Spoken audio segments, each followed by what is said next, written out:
রাজা রানীদের বাসস্থান, যেখানে থেকে রাজা রানীরা তাদের রাজ্য পরিচালনা করত এবং সেখানে তারা বসবাস করত। কতই না স্মৃতি রয়েছে এখানে এবং তাদের ব্যবহার্য জিনিসপাতি রয়েছে এখানে। বহু বছরের পুরনো এই রাজবাড়িটি।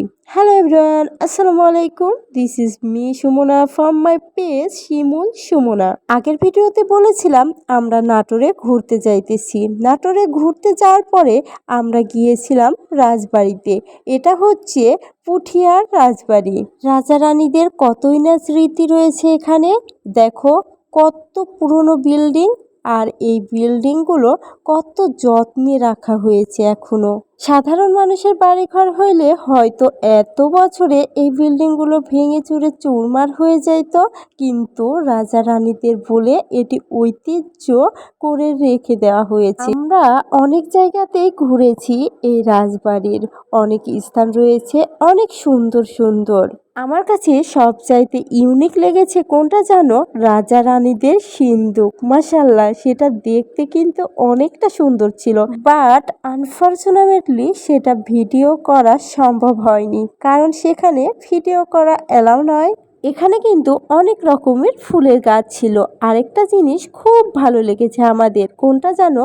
রাজা রানীরা রান্না করতো যে চুলায়, সেই চুলাটা মাশাআল্লাহ দেখতে কিন্তু অনেক সুন্দর। আর রাজা রানীদের বুদ্ধি ছিল বলতে হবে। উপরে বসে তারা রান্না করত আর নিচে কয়লা পড়তো। আর এখানে রাজা রানীর দেখা না পেলেও কিন্তু আমরা একটা স্পেশাল রাজা আর একটা স্পেশাল রানীর দেখা অবশ্যই পেয়েছি। তারা কিন্তু একদম শান্তিতে ঘুমাচ্ছিল এই রাজমহলে। এত ডাকার পরেও রাজা উঠলো না, কিন্তু রানী তো উঠেই গেল। তো অনেক ঘোরাঘুরির পরে আমরা গেলাম পুকুর পাড়ে। এই পুকুর পাড়টাও কিন্তু মাশাআল্লাহ অনেক সুন্দর ছিল দেখতে। আর পুকুরের পানিগুলো অনেকটাই গরম, মানে এখানে ঠান্ডা পানি ছিলই না। পানি হাতে দিয়ে আমি দেখলাম অনেক গরম পানি। রাজা রানীরা হয়তো এই পুকুরেই সব কাজ করত, গোসল করত। অনেকখানি জায়গার উপরে এই রাজমহলটি স্থাপিত, আর এটা দেখতে তো অনেক সুন্দর। এখানে কিন্তু অনেক বড় একটা মাঠ আছে। দেখো কত বড় মাঠ, একদম স্কুল মাঠের মতো, তাই না? তো এই রাজবাড়িটি ঘুরতে কিন্তু অনেক ভালো লাগলো। আর এর আগে কোনোদিন আমি এই রাজবাড়িটিতে আসিনি, আজকে প্রথমেই আসলাম। আরও অনেক জায়গায় হয়তো রাজবাড়ি আছে, কিন্তু এই পুঠিয়া রাজবাড়ির নাম আমি অনেকবার শুনেছি, তো কোনোদিন আসা হয়নি। কিন্তু ভাবলাম এই ঈদে যখন নাটোরে বেড়াতে এসেছি তখন যাই ঘুরে আসি।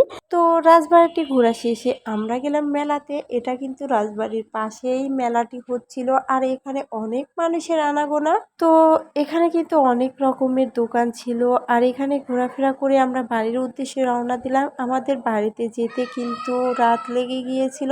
তো বন্ধুরা, ভালো থেকো, সুস্থ থেকো। আর আজকে ভিডিওটি কেমন লাগলো অবশ্যই কমেন্ট করে জানাইতে ভুলবে না। সবাই ভালো থেকো, সুস্থ থেকো। আল্লাহ হাফিজ, আসসালামু আলাইকুম।